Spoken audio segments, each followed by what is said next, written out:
It's insane. 60 inches of rain were recorded in Nederland, Texas. All of this rainfall obviously led to a lot of flooding and hundreds of thousands of homes being destroyed. Not only do they have tornadoes in the USA, Dad. They have hurricanes as well. Oh, they do. What was the name of that one? Katrina. It kind of destroyed over, was it Louisiana? Yeah, maybe. I don't know. But they have had big hurricanes. And those are the ones we're taking a look at now. Wow, okay. Now we're in for some real devastation. Okay, yeah. The United States is just a natural disaster. My God, look at that. Is that a tornado? No, it's a hurricane. It looks like it's taken from space almost. Look at it up here. I can't really get a grip. I mean, it looks so damn huge. Is that the eye of the storm we were talking about here, maybe? That it might be. Might be, yeah. Okay, let's natural disaster-prone country. Oh, sorry. The United States is just a natural disaster-prone country. Yeah. You got tornadoes, wildfires, even freaking volcanoes on rare occasions. Can't forget about mountains. In U.S.? But out of all the natural disasters, one in particular rises above the rest. Hurricanes are by far the costliest, most destructive, and deadliest natural disasters on record here in the U.S. Oh, wow. Well, at least until the next asteroid impact.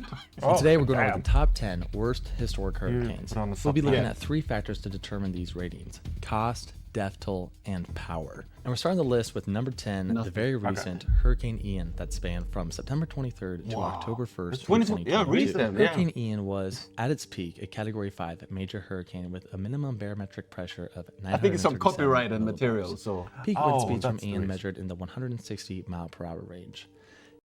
Initially forming over the Caribbean Sea, Hurricane Ian would make landfall as a Category 3 hurricane over western Cuba on September 27th, where 5 fatalities would occur. After passing over Cuba, Ian would strengthen to a Category 5 hurricane in the Gulf of Mexico. As it slowly approached the U.S. mainland, the hurricane weakened to a Category 4 right before striking southwest Florida on September 28th. Ian then tore its way all the way across the Florida Peninsula to the Atlantic, where it would then swing back around, striking the coast of South Carolina near the city of Georgetown on September 30th as a much weaker Category 1 hurricane. Overall, Hurricane Ian caused a total of... My God, look how it traveled. Yeah, I'm thinking that too. That seems like a really long distance. What? Yeah. Like Key West and up to... All the way from Caribbean to Florida and then out and then going back in. Wow. Oh, that's creepy. How big it was. Yeah. My God. $117 million worth of damage, making it the 3rd costliest hurricane of all time. And while Ian did cause some damage in the Carolinas and in Cuba, we really need to focus on one state in particular, and that is Florida, because it was here that by far the worst damage occurred. Wow. The hurricane claimed 161 lives, but 150 of these deaths occurred in Florida alone. The city of Fort Myers and its surrounding suburbs in Lee County saw 72 deaths.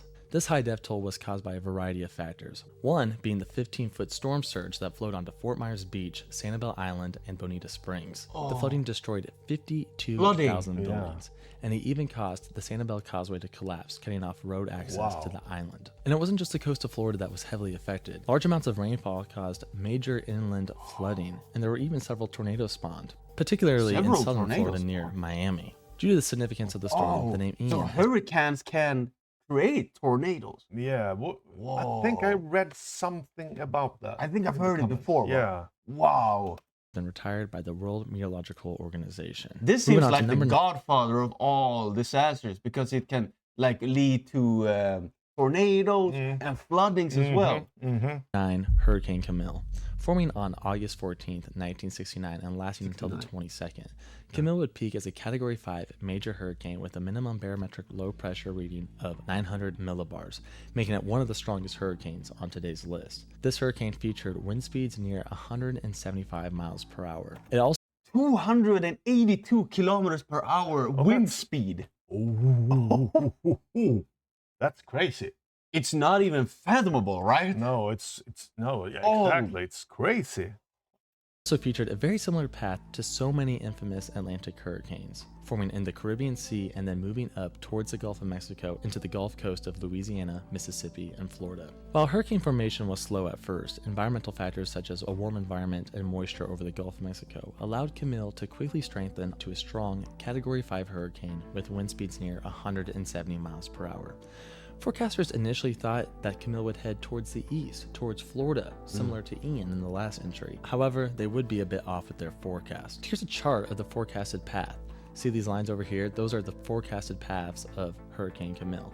And this line on the far left, that's the path that Hurricane Camille actually took. Okay, so they forecasted it to go inlands here, maybe. Okay. Yeah. But then he said at the far left, this is what they actually took. So I guess maybe these guys were unprepared here. Maybe. Yeah. And this line on the far left, that's the path that Hurricane Camille actually took.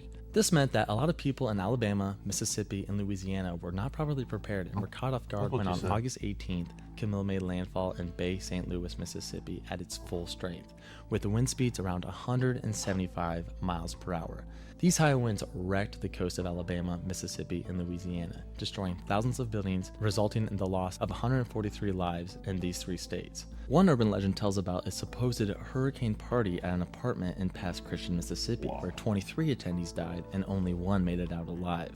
However, this urban legend has mostly been debunked. There was some good news. Since Camille was traveling at such a fast rate, there was little rainfall on the coast. However, the same could not be said for Virginia.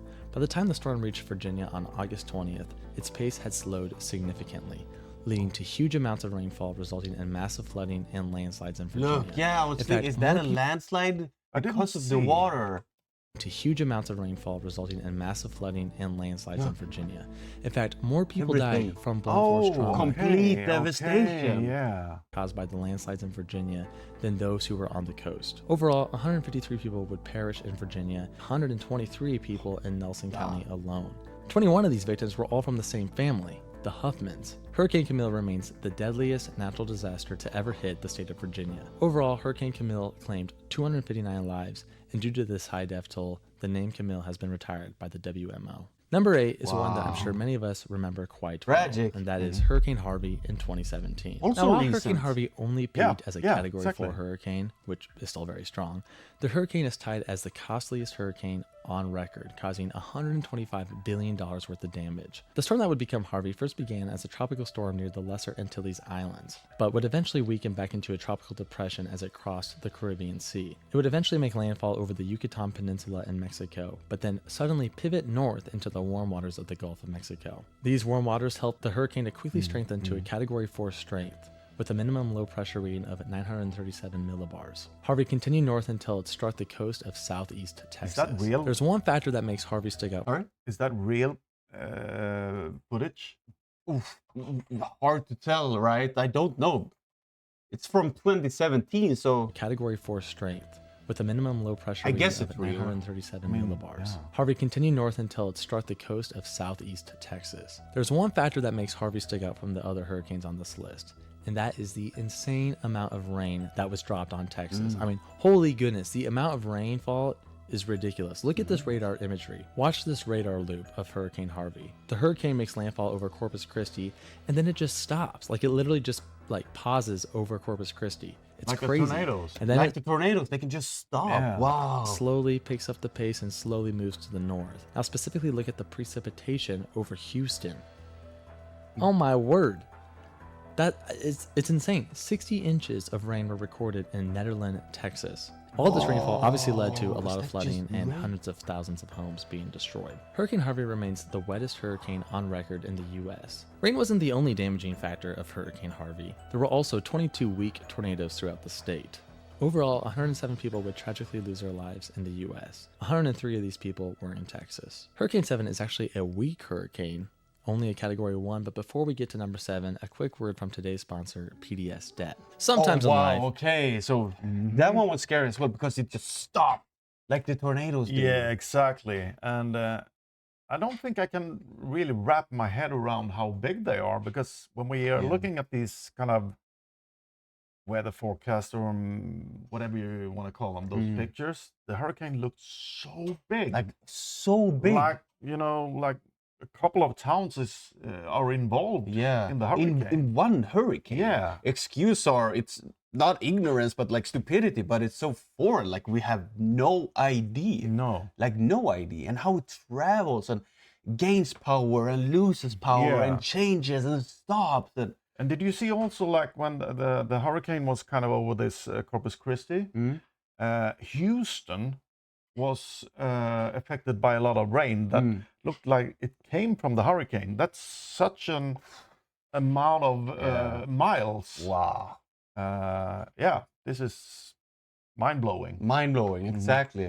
There we go. Agnes. The storm that would become Back to number 7, the weak but significant Category 1 hurricane Agnes. The storm that Category would become 1. So we've had like Category 4 and 5. Now this is a low one. Yeah. So I wonder why it's so Back to number worse. 7, the weak but significant Category 1 hurricane Agnes. The storm that would become Agnes formed on June 14th, 1972, and dissipated almost 1 month later on July 6th. The path of Agnes is an interesting one. First forming down by the Yucatan Peninsula, Agnes struck western Cuba and Florida as a Category 1 hurricane with wind speeds near 80 miles per hour.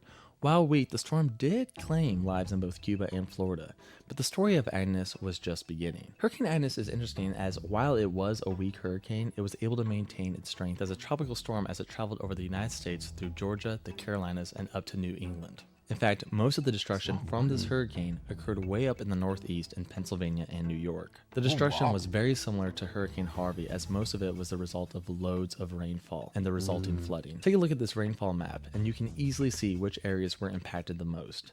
Virginia saw 13 deaths, New York saw 24 deaths, and Pennsylvania saw 50 deaths. Much of the flooding crest records in these regions are still in place today. Some were over 30 feet, which is crazy. That's like entire buildings swallowed up by water, like under the water, like no roofs peeking out. The flooding was so bad in Maryland that it caused the Gwen Oak amusement park to close its doors forever. Pennsylvania was the most impacted, where 70,000 homes were completely destroyed. Within Pennsylvania, Harrisburg on the Saskatchewan River may have seen the worst damage from the flooding. Some buildings were under 17 feet of water. In fact, one cemetery located at a pretty high elevation flooded, leading to 2,000 caskets floating amongst the waters. Unfortunately, there were also 3 tragic indirect deaths when a helicopter filming the flooding in Harrisburg crashed on June 26. Overall, Hurricane Agnes shows that while you may be far away from the tropics, you can still be at risk for tropical storms under certain conditions. Moving on to number 6, which is another recent hurricane. And look at this picture. That's kind of like the caskets were floating. Oh, that's so creepy. And imagine having someone close buried there. And poor people. This is horrible. Yeah. Horrible. And it travels in distances like the whole Europe. Imagine that. It would just go from like Greece up to Norway. Exactly. It travels for a month, it said. Yeah. A month. Yeah. That's just... and imagine how much like taxes are going into paying up. Like, how many billions was it? Oh, I have no idea. Yeah, it was so much money. Yeah. Like so much 100 billion plus it was the one of them. Yeah. Wow. I mean, it's expensive. This spot goes to Hurricane Maria in 2017. A lot of Category recent 5 ones. major hurricane This is with a minimum 2017 barometric too. pressure reading of 907 millibars. This hurricane featured peak wind speeds of 175 miles per hour. Yeah. The hurricane originated in the Atlantic, northeast of South America. When it made landfall over the island of Dominica, it was already at its peak strength with wind speeds in the 165 mile per hour range. These are the highest wind speeds ever recorded on the island. 98% of the buildings on the island saw significant damage. Maria dropped large amounts of rainfall, which in turn led to deadly landslides. Overall, 65 would lose their lives in Dominica. Now, Hurricane Maria is a bit different from the rest of the entries on today's list. Technically, this list is about the worst hurricanes to impact the United States. Hurricane Maria wasn't much of a problem for the U.S. mainland, but it had a huge impact on Puerto Rico, which technically is a U.S. territory, even though technically they have their own Olympic team. I found that out like literally yesterday. Anyway, I wasn't originally going to include them on this list, but it was just such a tragic and horrific event that I just had to. Maria claimed 3,059 lives. 2,975 of these deaths occurred in Puerto Rico. 2,975.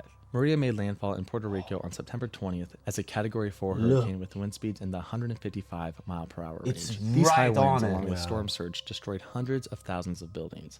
The power grid went completely Hundreds of offline, thousands. leaving 3.5 million people without electricity. The Doppler radar was even destroyed, and these are built to withstand some pretty strong winds, like 135 mile-per-hour winds. Poor Hurricane people. Maria is Looks by like the far the hurricane is deadliest bigger than hurricane on American Puerto Rico. soil in recent memory. Probably Number is. 5, Hurricane Audrey. Hurricane Audrey formed on June 25th and dissipated quickly on June 29th, 1957. While Audrey only peaked as a Category 3 hurricane with max wind speeds in the 125 mile-per-hour range, she still managed to claim 416 lives over the U.S. mainland. Initially forming over the Bay of Campeche, Audrey slowly crept north and struck one of the U.S.'s most vulnerable hurricane spots, the Gulf of Mexico coast of Texas, Louisiana, and Alabama.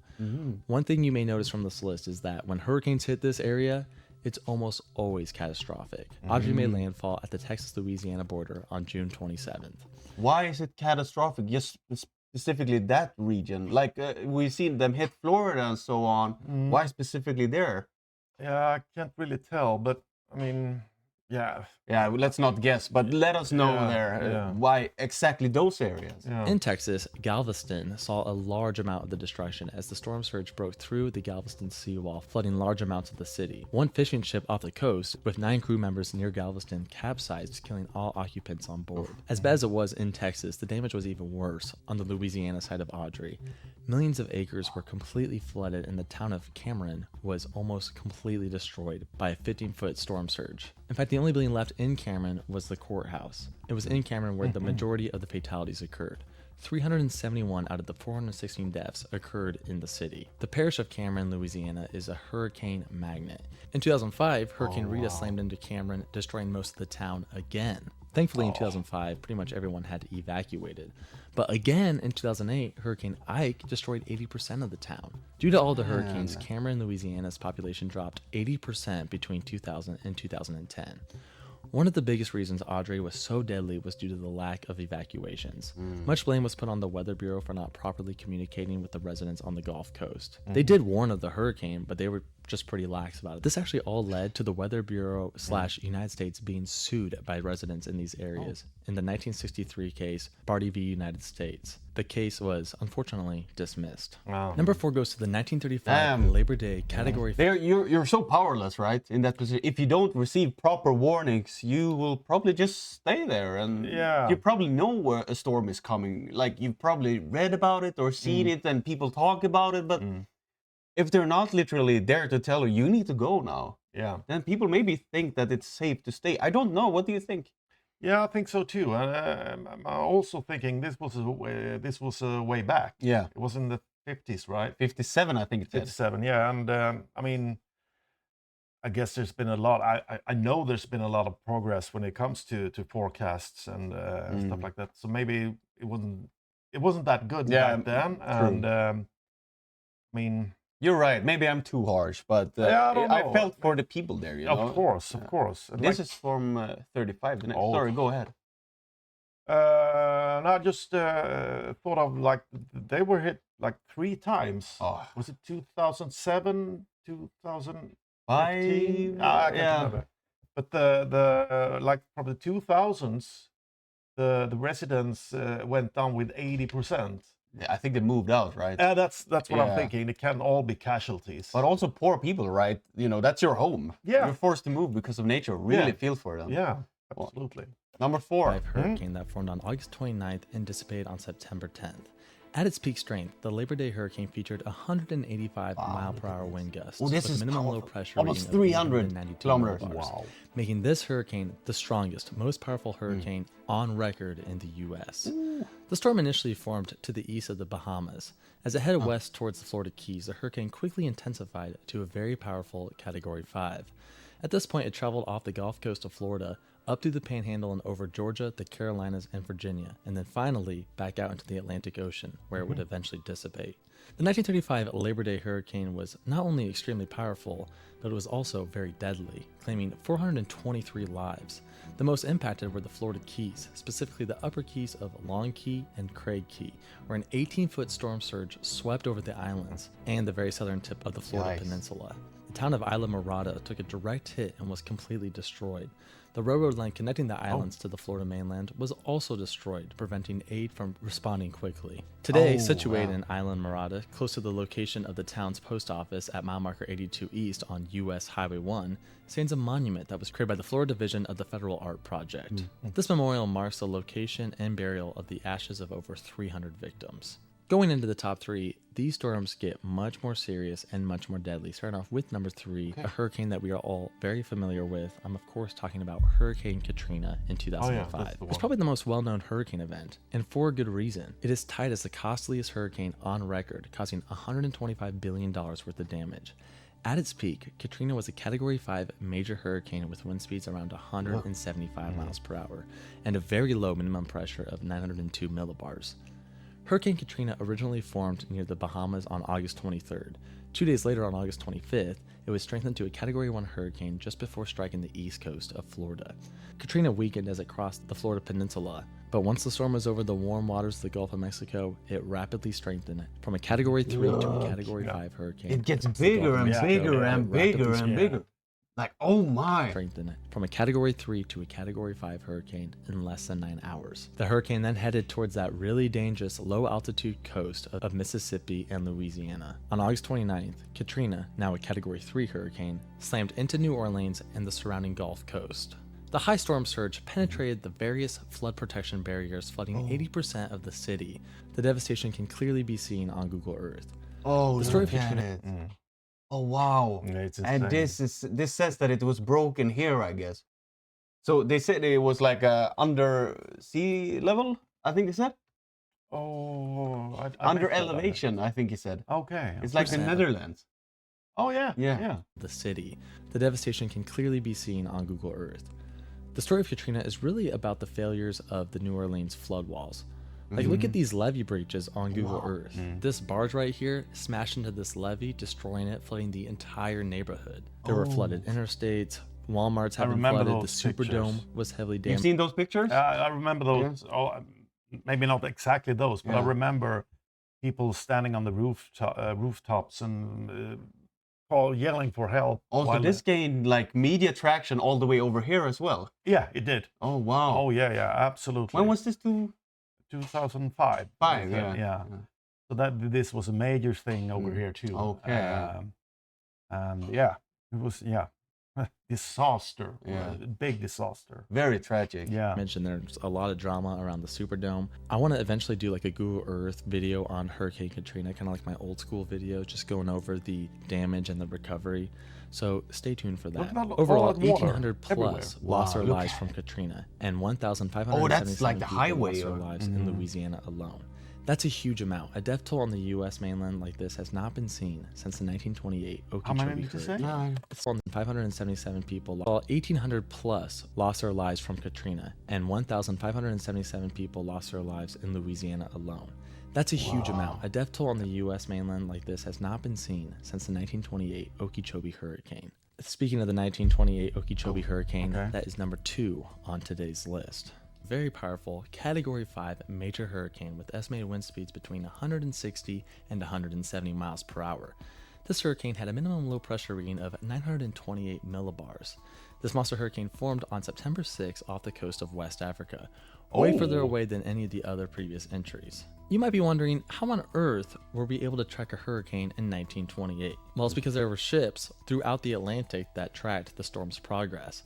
As the storm crossed the Atlantic and approached the Lesser Antilles Islands, it rapidly strengthened to what would be a modern-day Category 4 hurricane. The hurricane swung north and struck Puerto Rico, where a wind station measured 200 miles per hour winds.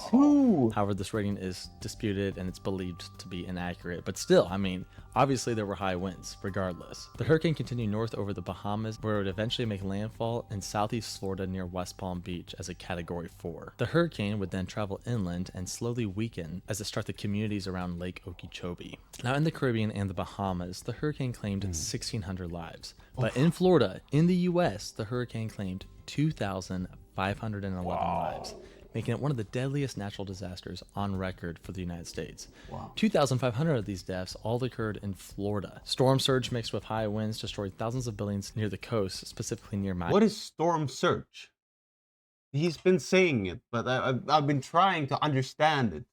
I mean, storm surge. Isn't it like kind of self-exploring? What do you call it? Self-explanatory. Yeah, isn't it the words telling you what it is? I think storm searchers, like the search for storms. Like that's the thing. Like storm surge. Yeah, not storm chasers, but searching them and try to predict them, right? No, I don't. But how can wait? Let's see here. Natural disasters on record for the United States. 2,500 of these deaths all occurred in Florida. Storm surge mixed with high winds destroyed thousands of buildings near. Storm surge mixed with high winds. It's like a part of the storm. Oh. Okay, so I was totally off there. Storm surge? Yeah, I don't know what it means, but let us know there, because I think that's very relevant, because he always says it like storm surge. Yeah. Like SURGE. Oh, surge, like that. Yeah. What does that mean? I can't remember. Same. But yeah, let us know. Yeah, I feel kind of the coast, specifically near Miami. But the majority of the fatalities came from the heavily populated southern portion of Lake Okeechobee, where the lake's dike collapsed. It's estimated that at least 1,800 lives were lost from the resulting flooding. Unfortunately, there are also major racial issues in connection to the 1928 Okeechobee hurricane.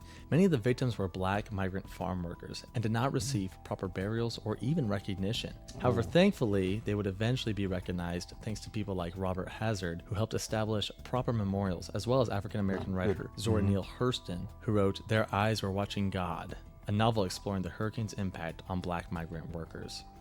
Before we get to number one, a couple of honorable mentions. There's the 1899 Puerto Rico hurricane that resulted in 3,885 deaths. There's Hurricane Sandy in 2012 with 254 deaths, 150 of these being in the U.S. This was number 11 on my list, and it was actually number 10 for half of the time I was editing this video, but I kept going back and forth. It just barely missed the top 10. Other honorable mentions include Hurricane Andrew in 1993, Hurricane Irma in 2017, Hurricane Wilma in 2005, the Miami hurricane of 1926, and Hurricane Floyd in 1999. But now, on to number one. Finally, we have made it to the number one worst U.S. hurricane on record, the infamous 1900 Galveston hurricane, a tragic storm that claimed somewhere between 6,000 and 12,000 lives. At its peak strength, the Galveston hurricane had a minimum barometric pressure of 936 millibars, with wind speeds in the 145 mile per hour range. Now, we've seen stronger hurricanes, but the damage caused by this hurricane is ridiculous. The storm remained relatively weak as it passed over the Lesser Antilles Islands and Cuba, but like so many other hurricanes, it rapidly strengthened over the warm waters of the Gulf of Mexico. From there, it was strengthened to what would be a modern-day Category 4 hurricane, and then smashed into the Gulf Coast of Texas and Louisiana. This same area that we've talked about so much in this video. This is not a good area. Do not live in this area of the US. The hurricane continued inland and even remained a tropical storm all the way up till Iowa on September 12th. Is it really that bad in those areas that he's basically saying you shouldn't live there? Well, I mean, if we've been listening now, where the hurricane comes in, it's there. Yeah, but also a lot in Florida. Yeah. It seems like those specific areas right there. Yeah. As you could probably guess from the name, the island city of Galveston, Texas was the worst hit by the hurricane. A 12-foot storm surge swept over the city, flooding it completely, destroying 7,000 buildings. It's worth noting that the highest point in Galveston in 1900 was 9 feet above sea level. So yeah, the entire town was flooded. To make matters worse, the city and much of the Texas coast in general endured 120 mile per hour wind gusts. Galveston was supposed to be a huge hub for Texas, a large and very important city. However, after the hurricane, many investors decided to take their money to the nearby city of Houston instead. So Houston became the hub for that area of Texas. While the death toll varies, the most common number is around 8,000, making the Galveston hurricane the deadliest natural disaster in U.S. history. That concludes today's video. Let me know your thoughts. Do you agree with the entries on this list? What are some hurricanes that you would have added?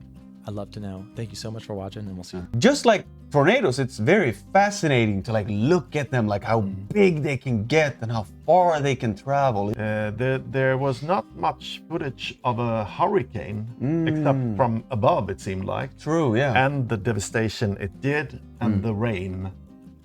Maybe it's not such a visible thing. Yeah. I don't know. It's very overwhelming to watch. It's so sad. truly so sad, and I would be fearful if I lived in those areas. Oh yeah. Of that. It's hard to kind of take in the magnitude of these things. Yes. Well said. See you later, guys. Bye bye.